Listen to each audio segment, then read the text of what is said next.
بسم الله والصلاة والسلام على سيدنا محمد. ازيكم يا حبايبي؟ عاملين ايه؟ يا رب يكون بخير. معكم ماما من قناة اكلات ويوميات، معه فيديو جديد يوم جديد. وكمان يا صباح العجين والخبيز، وكمان الريحة الحلوة في قلب البيت والخير كمان. النهارده بحاول صحيت من النوم كده يا بنات، ما لقيتش ولا رغيف عندي في الفريزر. وصراحة كان عندي شوية دقيق كده حلوين، وكمان معلقتين سمنة. فقلت بقى هما اعمل شوية عجين حلو كده ونقوم مع الفطرانين بيهم. جبت بقى شوية دقيق وخميرة وكيس خميرة، وكمان كان عندي شوية بيكنج باودر كده في كيس كانوا فاضلين، من كنت عاملة يعني مش فاكرة كنت عاملة ايه، وكان فاضل فيهم شوية بدل ما يترموا. لا، قلت قمت حطاهم على العجينة. وعجنت، كان عندي شوية لبن صغيرين برضو رايبين، حطيتهم وكملت المية عادي خالص. وبعد ما عجنت العجينة كويس، قمت حاطة مع شوية سمنة صغيرين، حوالي دول يعني يمكن ربع كوباية او كوباية شاي صغيرة خالص سمنة. سيحتها بس كده، وقمت حطها على العجين، قلت بها العجين. وبعد كده بقى هليت العجين ونسيبه لغاية ما يخمر، وبعدين نكوره ونخبزه في الفرن بتاعي. طبعا انا خبزت كالعادة يعني، ولانه وريكم كده كذا فيديو قبل كده كنت بخبز في الفرن بتاع البوتاجاز. هو صراحة خبزه جميل جدا، وكمان طالما هتعملي حاجة بسيطة، هي اسمها ما كانتش كتير ولا حاجة يعني، كانت حتة صغيرة.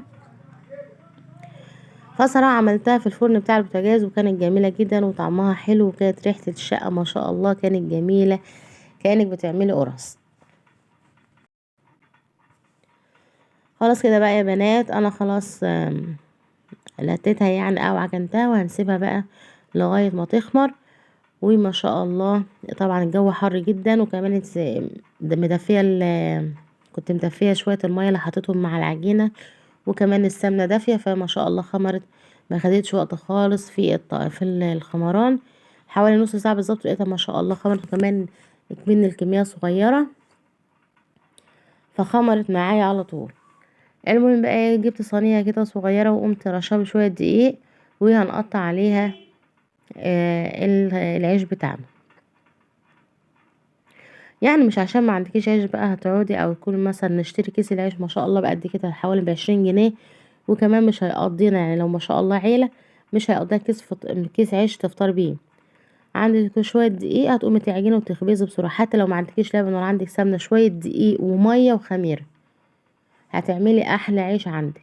ما عندكيش مثلا الفرن اللي هو مثلا تعرفي تخبزي بيه، على عين البوتاجاز من فوق. وعملت برضو العيش معاكم قبل كده على عين البوتاجاز، وبيبقى طعمه جميل جدا وريحته جميله وطري وجميل.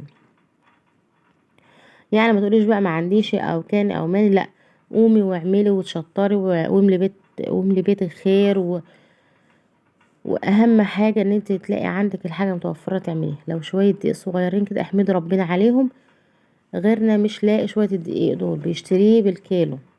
فالحمد لله يا رب على النعمه اللي عندنا، ويا رب يديمها نعمه علينا ويحفظها من الزوال. طالما عندك دقيق هتقدري تاكلي ولادك، هتعملي شويه دقيق هتعمليهم شويه عيش وهتخبزيهم.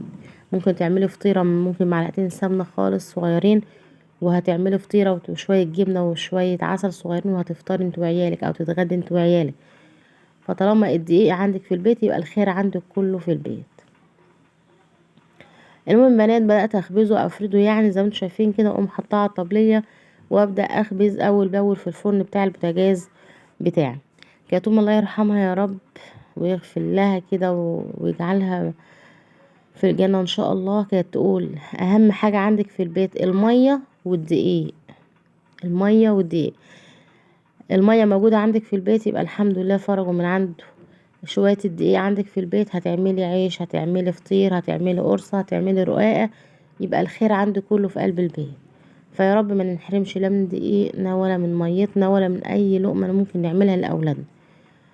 المهم بقى يا بنات، هفرد بقى كل الكمية اللي انتوا شايفينها كده، وهي ما شاء الله يعني قضتني يوم او يومين مش فاكرة والله بجد. بس الحمد لله يعني انا ببقى مطمنة وعندي عيش في الفريزر، وقت ما عيالي هيجوهم حتى لو مش عاملة اكل خالص او مش قادرة اعمل غدا او اي حاجة، هنسلق بيضتين وناكل بيهم، هنفقش بيضتين، حتة جبنة، حتة حلاوة، اي اكل، هتقلي بطاطساية، هتوفر معاكي كتير قوي قوي، هتقضي معاكي وهتفك معاكي زنقة. ما شاء الله ما شاء الله، ولا حول ولا قوة الا بالله. ده العيش بتاعه كمان لو انت يعني سمكه حلو كان هيقب معاكي اكتر من كده. فصراحة انا بقى ايه ساعات برقه قوي ساعات بسيبه سميك شوية، فالسميك ده هو اللي بيقب معاك ما شاء الله. شايفين؟ اللهم اللهم بارك يعني. كان جميل جدا وكان العيش طعمه حلو، والحمد لله يا رب، ويا رب يديمها علينا نعمة احنا وكل الناس يا رب بحق النبي. المهم بقى ايه، فانا حبيت بس اصور معاكم الغدا، كان حاجة كده ما شاء الله يعني. كان عندي حمام وقمت عامله شوية رز اصفر وطبق سلطة والترش بتاعنا، والحمد لله فضل ونعمة من ربنا. فطرنا واتغدينا واتعشينا والحمد لله على كل خير. متنسوش بقى لايك ودعوة حلوة من قلبكم. مع السلامة.